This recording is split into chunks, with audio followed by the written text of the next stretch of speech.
Hi, today we want to talk about photosynthesis. There are many organisms in the world that use sunlight to produce food, which is called photosynthesis. Not only plants, but also algae and cyanobacteria rely on photosynthesis. Photosynthesis is quite similar in these organisms, but to keep it simple, we take plants as reference in this video. Sunlight is the starter and source of energy in photosynthesis. Water is one of the reactants in photosynthesis, and it provides the hydrogen needed to form glucose. Carbon dioxide gets absorbed from the atmosphere through tiny openings or pores that are used for gas exchange. These pores are mostly found on the undersurface of plant leaves, and also used to release oxygen into the atmosphere by the end of photosynthesis. Minerals are absorbed through roots and used for plants to grow and produce chlorophylls, which are essential for photosynthesis. But the minerals are not directly involved in photosynthesis, therefore we don't mention them through the video. In simple words, photosynthesis is the conversion of carbon dioxide and water to glucose and oxygen, which happens by the help of water. This reaction is split into two sections: the light-dependent reactions, which require sunlight energy, and light-independent reactions, which don't necessarily require sunlight. The second section is also called the Calvin cycle. To show you how photosynthesis works, we need to take a trip into the plant cells.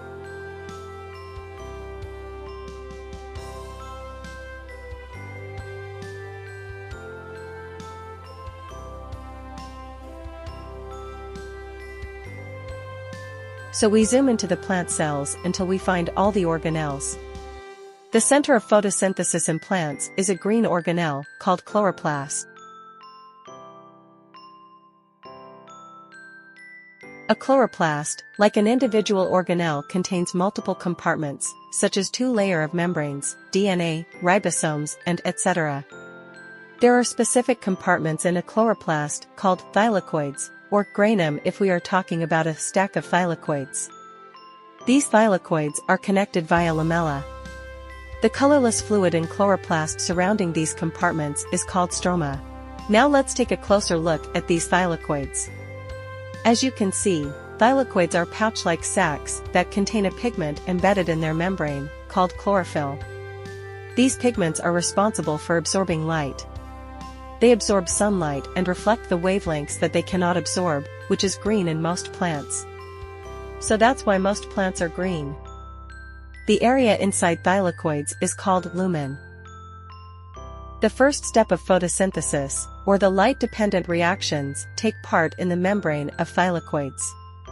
Within this membrane, there are multiple compartments embedded and involved in photosynthesis.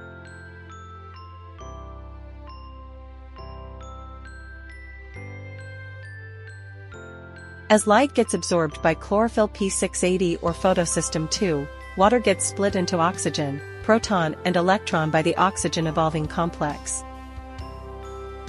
Then the electron migrates to the membrane and to the plastoquinone, and at the same time a proton enters.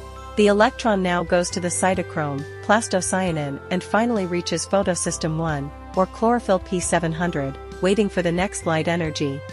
When light energy is absorbed again, the electron will completely exit thylakoid and move to ferredoxin, and then to ferredoxin NADP reductase. At this step, an NADP together with a proton will join, and together with the electron, they will get converted into an NADPH. Now a source of energy is also needed, which is ADP. ADP production happens using an ADP and a phosphate. This reaction is catalyzed by ADP synthase, which pumps the protons out of thylakoid and at the same time builds ADP.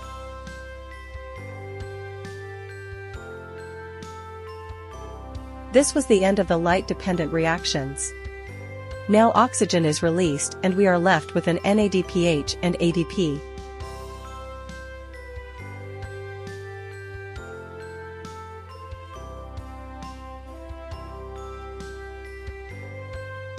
In brief, when a water molecule splits, we are left with half oxygen molecule, an NADPH and 1.5 ADP. So if we start with 12 water molecules, in the end we would have 12 NADPHs and 18 ADPs. With these resources made, we can now move to the next part of photosynthesis, The light-independent reactions. Before Calvin cycle starts, ribulose 1,5-bisphosphate and carbon dioxide will join. The interaction of these two is catalyzed by the enzyme ribisco, resulting in production of water and 3-phosphoglycerate. At this step, carbon fixation occurs where an atmospheric carbon gets converted into a metabolically active organic compound. At next step, phosphorylation of 3-phosphoglycerate occurs by using 12 ADP, converting it into 1,3-bisphosphoglycerate.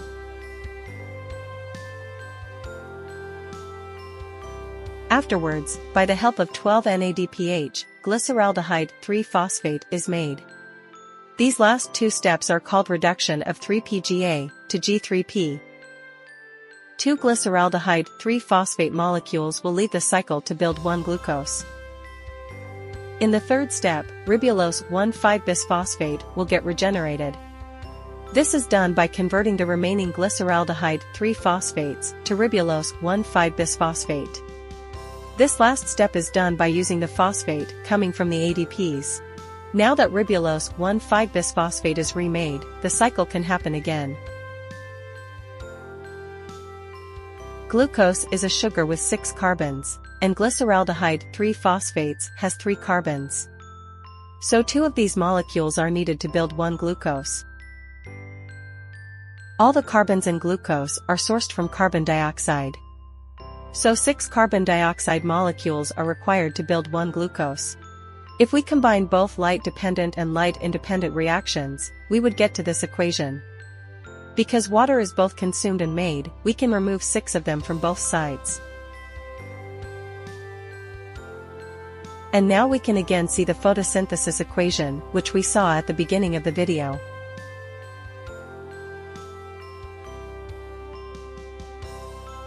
This is to summarize the process of photosynthesis. You can now see how the light-dependent and light-independent reactions rely on each other. This is the end of photosynthesis. Thank you for watching. If you enjoyed this video, please don't forget to subscribe.